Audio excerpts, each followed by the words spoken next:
What's the one thing that maybe people think they understand, but they don't understand, either about animal activism or just how we treat animals in general? Where is there any sort of confusion?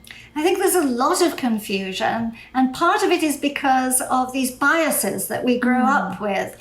I was at the bus stop the other day, and there was this rustling in the bushes, and we all looked over to see what it was. Was it a bird? You know, what was it? And it was a little rat. And everybody's initial reaction was to recoil. And a man actually looked for something to pick up and throw at the rat. Oh, my word. And I thought, here's a mother rat, quite clearly a mother rat, who is in the only little patch of green that's left in that entire area.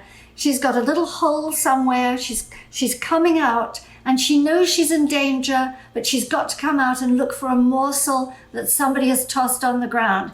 And instead of us feeling this poor little mammal, because we would feel that way if a dog wandered by or a stray cat, we feel, oh, horrid. And I think that harkens back to what we're taught as children, all these myths about them. And they're just little mammals who have feelings as much as anybody else and want to look after their young. So if you have a conflict with an animal, a skunk or a rat or a coyote, there are always kind ways to deal with that. Not harsh poisons, what you were talking about, or steel traps, or these other things.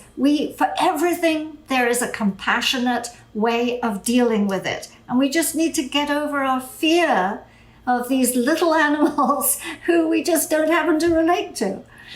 I love that you say that. For every obstacle that we have because of fear, there is kindness. There is an option of kindness. Just to shed a little bit of light about rats, the economist Jason Lusk, who's in Purdue University in the Midwest, he grew up as a farmer and then he went into economics.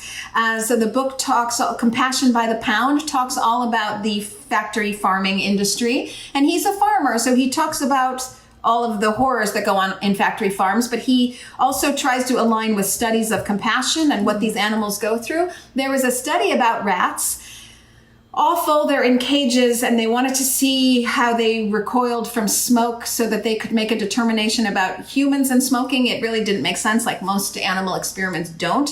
They pumped in smoke to their glass cage. The rats, not liking the smoke, strategized together to form a team to take their feces and plug up the hole. Oh, they're so clever. So they had found a solution to a problem that they had done with teamwork. If you recognize any of those in yourself, then you know that we are one and the same, even though obviously we're different. People and rats are different, but we feel, we think, we strategize, we have teams. They do. Yes. They totally strategize. We undersell their intelligence. Yes. We don't want to know, or we don't learn enough. And we are the ones who are awfully ignorant of how clever they are. Who is the more empathetic? Who is the more understanding? Not the person who devised that experiment. We need to make sure that we tell our representatives that we don't want our tax money going for this kind of rubbish. It's cruel rubbish. There are many other wonderful modern things that can be done. This is just some old-fashioned thing before people knew who animals are. It's awful, and we do have a voice, but even more importantly, if we don't stand up for the more vulnerable among us in our society, what does that say about our society? And it does not bode well for us in this generation or our children's generation. It just becomes more and more violent. If we don't stand up for that which is kind, then we have violence on our hands and we suffer at the harm of our own poor decisions. So that's a god-awful experiment. Everyone voice your opinions to your representatives and use your wallet. Vote with your dollars. And be against all bullying, regardless of species, nationality, religion, gender. All bullying, all domination. We just need to kick it out. This is the modern time. We don't need any of that rubbish anymore.